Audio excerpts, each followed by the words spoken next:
ধর্ষণের টাইমে তোমার গায়ে কি ছিল? তুমি কি বুরকা পরেছিলা? তুমি উপরে ছিলা কিনা নিচে ছিলা? ধর্ষণের টাইমে এভাবে কথা কেন বলা হবে? 3 মাসের একটা বাচ্চাকে তার মায়ের কোলে থেকে উঠিয়ে নিয়ে ধর্ষণ করে তার কি বুরকা পরতে হবে? তার বুরকা পরতে হবে না।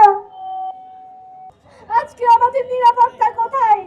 আমরা বাসে উঠতে পারি না, আমরা সিএনজি ধরতে পারি না, আমরা রিক্সায় চলাচল করতে পারি না, একা রাতে কোথাও যেতে পারি না, আসতে পারি না, আমাদের ভয় হয়। আশেপাশে আমাদের অনেক ভয় হয়, কেউ যদি আমাদের ধর্ষণ করে ফেলে এই সমাজ তো আমাদের মেনে নিবে না, আমাদের কলঙ্কের ছাপ বসিয়ে দিবে এই মেয়ে ধর্ষিতা। যেখানে অন্যান্য সব দেশে ধর্ষণের ফাঁসি হয়, 30 বছর জেল হয়, সেখানে আমাদের দেশে এভাবে আমরা আন্দোলন করি, কোনো বিচার হচ্ছে না। কালকে থেকে আজ পর্যন্ত চট্টগ্রামে 10-20টা প্রোগ্রাম চলছে, কয়টার সমাধান হয়েছে কেউ বলতে পারে না। আজকে আমরা বলে যাচ্ছি, কালকে আরেকটা গ্রুপ আসবে, তারা বলে যাবে, কিন্তু কোনো সমাধান হবে না। আমি আরো কথা বলতে চাই প্রশাসনকে।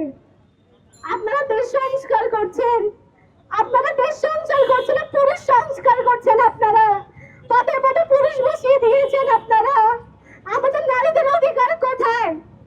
আমরা নারীরা এখনো যেখানে এই জুলাইয়ের মধ্যে আমরা মেয়েরা সামনে সাইডে ছিলাম, আমাদের ব্রাইডারকে আমরা প্রোটেক্ট করছিলাম, তাদের আজকে আমরা সেই মেয়েরা এখানে রাজপথে দাঁড়িয়ে আছি, এখন আন্দোলন করছি, জুলাই আন্দোলন করেছি, এখনো আন্দোলন করতেছি আমরা। পুলিশ বাহিনীকে কোন ধর্ষণের মামলা নিয়ে যখন আমরা যাই, তখন আমাদেরকে প্রশ্ন করা হয়, কোন পজিশনে তোমাকে ধর্ষণ করা হয়েছে? এই প্রশ্ন তারা কোন সাহসে করে আমাদেরকে? বলে ধর্ষণ কয়জনে করেছে, কিভাবে করেছে, উপরে ছিল নাকি নিচে ছিল? এখন কি করবা? চুপ করে থাকো। তুমি যদি সবার সামনে বলতে যাও তুমি কলঙ্কিত হবা। আমি যে পুলিশদের বিচার চাই, যারা মামলা দেয় না, যারা চুপ করিয়ে আমাদেরকে বসিয়ে রাখে বাসায়, আমি যে পুলিশদের বিচার দেশে সংস্কার হবে, সেটা হবে, কিন্তু সংস্কার আগে থানায় থানায়, জেলায় জেলায়, এলাকায় এলাকায়